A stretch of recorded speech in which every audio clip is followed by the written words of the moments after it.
25 ذی القعدہ 10 ہجری سال تھا.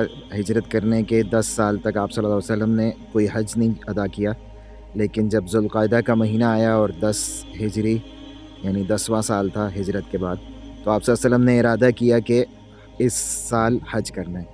تو صحابہ کے ذریعے باقی جو قبائل تھے عرب میں ان میں یہ بات پہنچائی گئی کہ اس سال آپ صلی اللہ علیہ وسلم مدینہ سے مکہ حج کے لیے سفر کریں گے.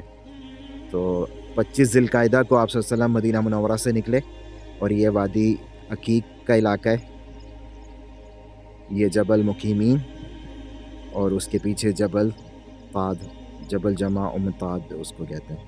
تو آپ صلی اللہ علیہ وسلم جبل مقیمین کو اپنے دائیں ہاتھ پہ رکھ کے وادی عقیق سے داخل ہوئے، اور اس وادی عقیق کو کراس کر کے آپ صلی اللہ علیہ وسلم ذی الحلیفہ میقات ذی الحلیفہ میں رکے.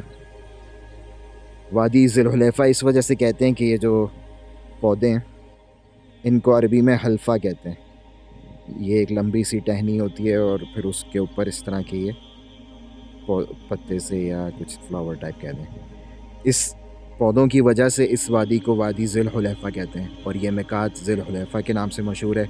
ابیار علی بھی کہتے ہیں، اور اس مسجد کو مسجد ذی الحلیفہ اور مسجد شجرہ بھی کہتے ہیں، کیونکہ آپ صلی اللہ علیہ وسلم نے اس جگہ پہ رک کے ظہر اور عصر کی نماز پڑھی، اور یہیں سے ہی احرام کی نیت کی، عمرے کی اور حج کی، اور آگے مکہ کی طرف گئے حج کے لیے.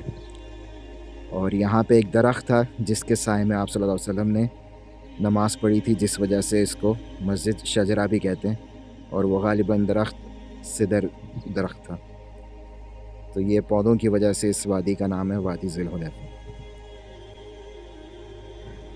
آپ صلی اللہ علیہ وسلم نے ہجرت کے بعد صرف 3 عمرے ادا کیے تھے.